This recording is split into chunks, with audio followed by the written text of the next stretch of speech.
Hey everybody, Jackal's Painting here with a new video, and today I'm going to show you how to do some really awesome armor chipping for your vehicle models. Got this Dorito Dreadnought, the Daradeo.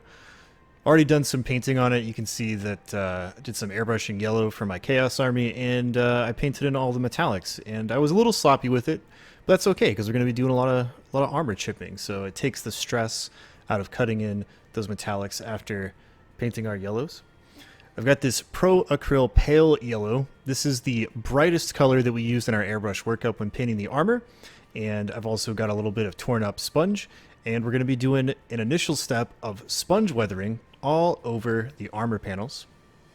You always want to use the brightest color that you used in your initial armor workup, whether it be with the airbrush or highlights with your paintbrush or whatever. If you're using like a dark green and a mid-tone green and a light green, you want to use that light green for this initial sponge chipping method. And I'm just going to get everywhere that I can with the sponge around the edges and things like that, doing a little bit of sponge speckling around some of the flat surfaces to show some little pings and scratches. You don't want to go too crazy or else your model will look super speckly all over the place. So make sure to be careful about that. Not even thinning my paint down here. I'm just getting a little bit on the sponge and then dabbing that off on the paper. You can use a paper towel or whatever. Just you want to have a little bit of paint transfer, not a whole lot, or else you'll have these huge sponge splotches all over the model, and that doesn't look very good. That's not what we want. The main thing about this technique is it looks realistic and it's also a little subtle. So it's always easy to add more paint, but it's really hard to clean up any mistakes where you have too much paint. So make sure to be extra careful with this step. After that, I'm going to get that pale yellow and thin that down to a painting consistency. And I've got my teeny tiny little brush here. And this is where the tedious part of this comes into effect.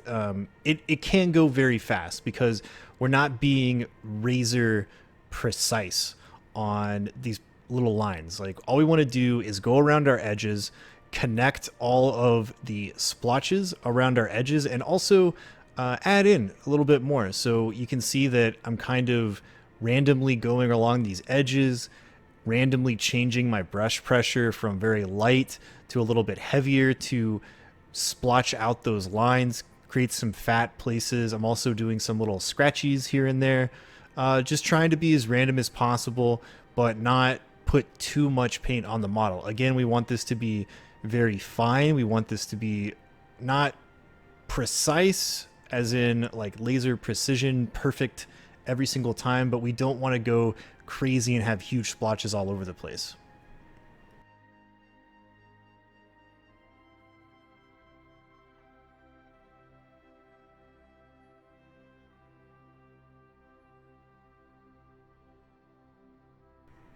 Now with that step done, we've got our pale yellow kind of connecting the dots, so to speak, going around our edges. And then I'm going to grab some dark, warm gray. This is a nice kind of neutral mid-tone gray. And this is going to represent the bare metal, if you want to go with a more matte metal look. Or this can represent the primer that's underneath your armor color, in this case yellow. And we're going to go over the same areas that we did with our yellow. And when I say go over, kind of what I mean is we want to be a little bit more precise than we were before. You definitely don't have to be a heart surgeon to do this. Like, we are going to be a little squiggly with our lines. We're going to be a little scratchy, sketchy. That's okay. That's kind of what we want. We want that realistic sort of random look. And I'm just going to go in and go over these same areas, but do less paint than we did before. And this is going to show where the pale yellow is the distressed paint, and the gray is going to be where the paint has completely chipped off or rubbed off down to the primer or the bare metal of the hull. And the reason I'm using gray is that we are going to be doing rust effects. I am going to be doing some color filters and some enamel washes on this model as I go farther down the painting process. And what I have realized over time is that the rust effects and those enamel washes look a little bit nicer over a matte paint than they do a metallic paint. And then what I can do in the very final steps is I can come in with a metallic paint like I did for our motorized workings and guns and things like that on the model. And I can sort of create a little shiny bit inside of some of these larger chips. So because I've used a metallic to cut in parts of this model, I am going to end up doing a very, very final step at the end of painting the model where I will go over some of these larger chips and kind of create a shine where we can see some of that steel go through. So in this model's case, my gray is representing sort of like a primer coat, and it's also going to make our rust and enamel washes look a little bit better before I do the final step of creating some little shiny spots where the metal is poking through.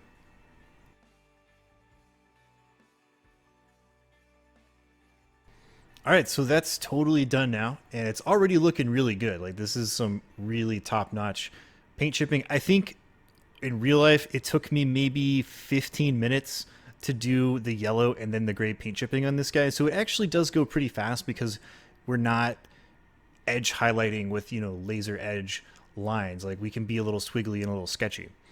And then for our rust effects, I've got some AK Interactive rust streaks and some of their odorless thinner.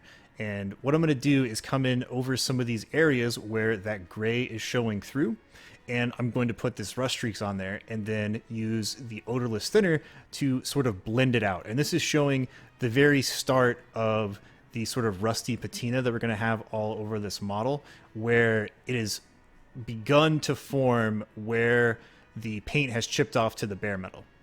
And it's really easy to overdo this step and have way too much or have it way too thick or too opaque. So that's why I'm just doing a little bit on a single section and then coming back with my odorless thinner and thinning that out and blending it and kind of removing some of it so that we get a nice, soft, realistic looking rust effect on these bigger paint chips and not just like huge brown splotches. That's not what we want.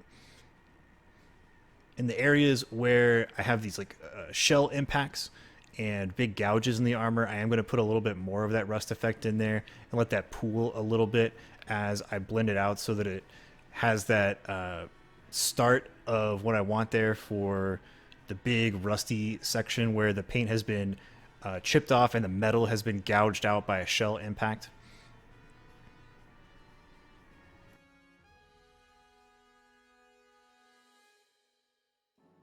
You can also use the same method when starting the rust effects for our metallic areas where the inner workings of the Dreadnought are showing through, like his guns and those legs and those tubes and things like that, where you can put a little bit of this on there and then dilute and thin it out and blend it with the odorless thinner to create the start of a rusty patina. I am in fact going to do that in this model, but I'm waiting until I have some other steps done before I start working on the overall weathering, because I will be doing enamel washes and color filters and dirt and dust effects and things like that over the armor as well. So I'm waiting to do that all at one point and getting the initial paint chipping and distressing done on our painted armor sections.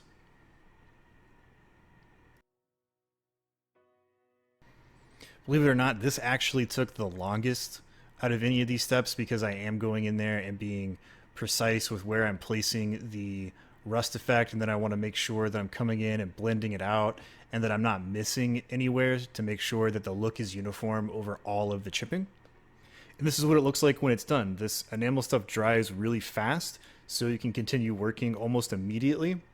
If you want to, you can put a varnish over this to protect that if you're going to use more enamel products, which I am, so I'm going to varnish this before I do any other painting.